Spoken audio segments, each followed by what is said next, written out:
Pemirsa, rancangan undang-undang haluan ideologi Pancasila banyak ditolak berbagai kalangan. Bahkan di kalangan partai pun mayoritas partai di DPR menolak kecuali PDI Perjuangan.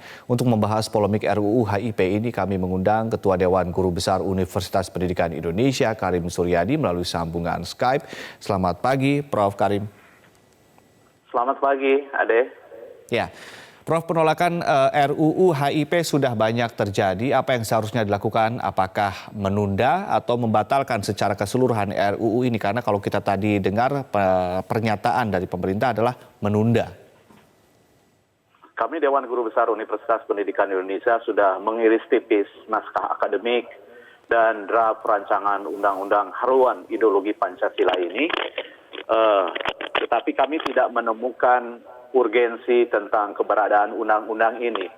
Jadi novelty, unsur kebaruan tidak ada, kemudian challenge yang menjadi challenge terhadap ideologi juga tidak tertangkap di dalam RUU ini.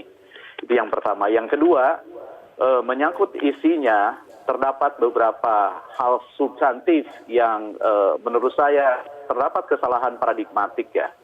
Yang pertama, kalimat pertama dari RUU tentang considerance mengatakan bahwa Pancasila sebagai dasar negara sebagai haluan. Dia katakan sebagai haluan. RUU itu mengatakan Pancasila sebagai haluan, tetapi ada RUU tentang haluan ideologi Pancasila. Jadi artinya RUU ini adalah haluan dari sebuah haluan. Ini sebuah kemendasaran yang sulit diketahui batas dasarnya.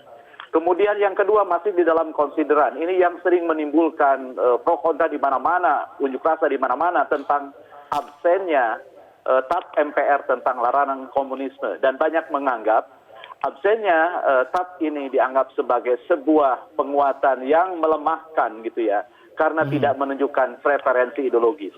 Sedangkan kalau dilihat dari substansinya, Pancasila itu sudah diterima sebagai sesuatu yang bersifat final, nilai-nilainya sudah mengakar, nilai-nilainya sudah tertanam di dalam sanubari dan keyakinan paling dasar. Tetapi ada pasal yang sangat kontradiktif misalnya. Pertama, tentang bab tentang tujuan, tentang fungsi, tentang nilai pokok Pancasila gitu ya yang direduksi. Ini adalah penguatan yang melemahkan karena melemahkan Pancasila sebagai sumber dari segala sumber hukum. Kemudian dari itu misalnya aturan tentang ini prinsip pemerintahan yang baik adalah pemerintahan yang paling sedikit menangani urusan masyarakatnya karena sebagian besar ditangani bersama-sama masyarakat sebagai sebuah bentuk partisipasi. Tetapi di dalam satu pasal ini menegaskan Presiden sebagai pelaksana pembinaan haluan ideologi Pancasila tanpa pembatasan apapun. Dan keluasan tugas Presiden ini kan bisa mendorong Presiden menjadi diktator secara ideologis. Lebih dari itu, ketika berbicara tentang Badan Pembina Ideologi Pancasila, Dewan Pengarahnya adalah ex officio sebagai ketua Dewan Pengarah di badan atau kementerian yang menangani riset dan inovasi nasional. Ini artinya apa? Artinya Dewan Pengarah pun bisa mengontrol riset dan inovasi nasional. Disinilah celakanya, Pancasila bukan mengendalikan kekuasaan, tapi Pancasila ditekuk di dalam kekuasaan. Baik, Prof, ini kan kita bicara ideologi adalah sesuatu yang ada di langit sana, walaupun memang itu adalah hal yang mendasar. Tetapi pertanyaan mendasar saat ini adalah, apa sih sebetulnya ruginya rakyat Indonesia dengan adanya RUU ini kalau RUU ini jadi undang-undang? Nah, itu justru yang tidak dikehendaki dari rakyat Indonesia tentang RUU ini. Put RUU ini dari prolegnas, batalkan, bukan hanya ditunda. Sebab kalau menolak pembahasan, artinya kan bisa saja DPR mengajukan kembali dengan dalih merevisi pasal-pasal yang dianggap kontroversial. Kita tahu ideologi adalah nilai yang hidup dan harus menjadi pedoman. Karena itu ideologi adalah sesuatu yang bersifat mendasar dan dasar ini sudah final. Sehingga yang dibutuhkan itu bukan lagi mereka-reka fondasi. Yang dibutuhkan adalah bagaimana membangun fondasi ini sehingga hidup di dalam setiap dimensi dan bangunannya. Jadi yang kita butuhkan adalah bagaimana mengkontekstualisasi nilai dasar ini ke dalam segenap kehidupan bermasyarakat, berbangsa, dan bernegara. Bukan lagi mengutak-atik, apalagi memeras-meras nilai dasarnya gitu. Sebab mengapa tidak boleh? Menurut saya ada dua alasan. situasi yang kita hadapi, yang kita alami sekarang berbeda dengan apa yang dihadapi oleh para pendiri bangsa. Mereka belajar pada sumber yang sangat genuine tentang nilai-nilai kebangsaan itu. Siapa gurunya? Adalah para angkatan 2000, Baik. 1928. Ya. Ya, Prof, apakah kemudian yang Anda katakan tadi ketika di otak-atik ini akan menimbulkan konflik horizontal di tengah masyarakat? Bukan hanya konflik horizontal, tetapi juga konflik vertikal. Kalau konflik horizontal itu hubungan antar masyarakat. Tetapi Pancasila kita sepakati sebagai nilai dasar, sebagai sumber dari segala sumber dasar, sumber hukum.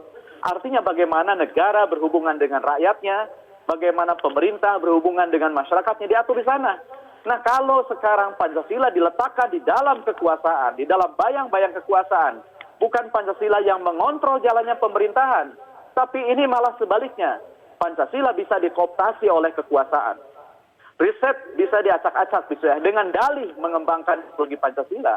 Padahal mestinya Pancasila implementasinya diperkuat oleh sistem ilmu pengetahuan dan riset serta inovasi nasional. Jadi ini terbalik-balik begitu. Ya, Prof, kita sudah mengerucut ke sektor pendidikan, katakanlah. Kita bicara sekarang lebih real begitu ya soal ideologi ini. Dalam dunia pendidikan, Anda mengatakan RUU ini akan meniadakan independensi keilmuan.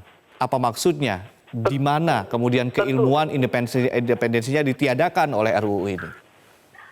Tentu saja, pasal ini menegaskan bahwa Ketua Dewan Pengarah badan yang melakukan pembinaan terhadap ideologi Pancasila adalah juga ex officio dari kementerian atau badan yang melakukan riset dan inovasi nasional.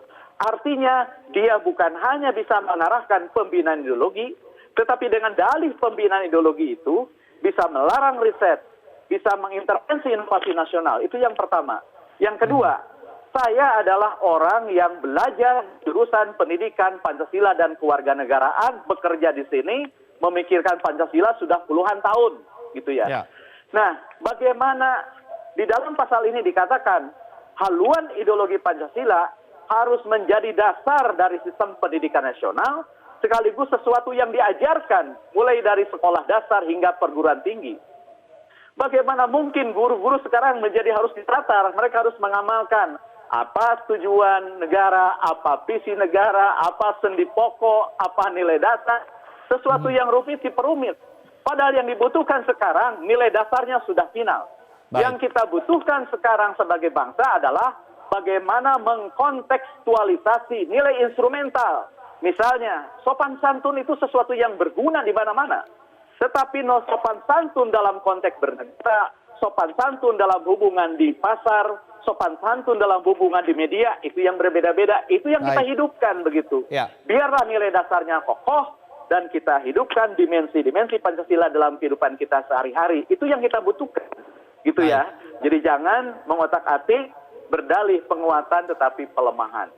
Baik, Prof, tadi juga ketika kita berbincang, kita tampilkan juga di layar bagaimana kemudian penolakan-penolakan diajukan atau dilakukan oleh berbagai elemen di Indonesia. Tapi dari sudut pandang komunikasi politik, Prof, kenapa PDIP begitu kekeh menaikkan ini padahal penolakannya begitu keras? Apa sebetulnya yang ingin ditunjukkan oleh PDIP? Padahal juga partai-partai yang lain di DPR menolaknya.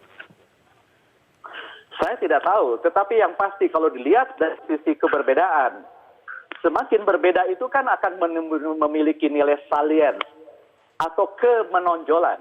Apakah kemenonjolan ini yang ingin diraih oleh PDIP sebagai partai yang konsisten memperjuangkan ideologi Pancasila atau tidak? Tetapi jangan lupa bahwa di sini ada gap, ada kesenjangan pengetahuan antara apa yang dimaksudkan oleh PDIP dengan apa yang dipikirkan oleh publik. Nah, menurut saya, kompromi ini harus dibangun. Jadi harus didengar. Sebenarnya masyarakat tidak menolak. Justru respon masyarakat atas penolakan RUU HIP ini merupakan wujud kecintaan, wujud kesadaran tentang pentingnya Pancasila. Pancasila yang kita sepakati yang disahkan pada 18 Agustus 1945. Kita belajar dari para pendiri bangsa yang sangat negarawan.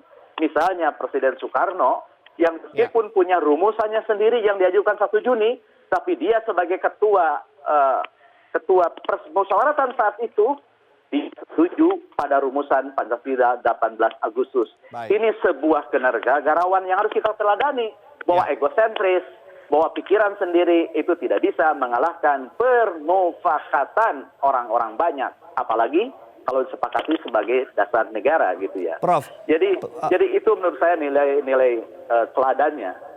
Ya, tapi kan ada ide di DPR akan mengganti RUU HIP menjadi panduan ideologi Pancasila. Apa pendapat Anda tentang hal ini? Nah, mengoreksi sesuatu yang sudah dinilai salah, apalagi kesalahannya paradigmatik, itu tidak akan menghilangkan kecemasan publik. Ini masalahnya bukan soal label, ini masalahnya bukan soal titel, ini masalahnya soal substansi dan soal paradigma. Bagaimana mungkin RUU ini diteruskan kalau dia mengandung sebuah reduksi yang sangat melemahkan nilai dasar. Mereduksi nilai dasarnya gitu. Pancasila yang utuh, yang komprehensif, yang 5 sila itu kok dipecah-pecah. Biarlah dia menjadi kekayaan historis. Jadi menurut saya rumusan tentang Trisila, tentang Ekasila itu merupakan embrio yang menyertai kelahiran Pancasila. Kita tidak lupakan itu. Itu merupakan kekayaan sejarah yang merupakan bagaimana ideologi itu bertumbuh. Tapi tidak usah dibalik lagi ke sana gitu ya. Karena apa? Karena yang kita butuhkan bagaimana kita membawa Pancasila ini sebagai visi untuk melihat bangsa ini ke depan. Bukan sebagai spion untuk melihat ke belakang. Baik, Prof, singkat saja. Ini apakah ditolak seluruhnya atau ditunda? Sebaiknya seperti apa? Dicabut dari prolegnas.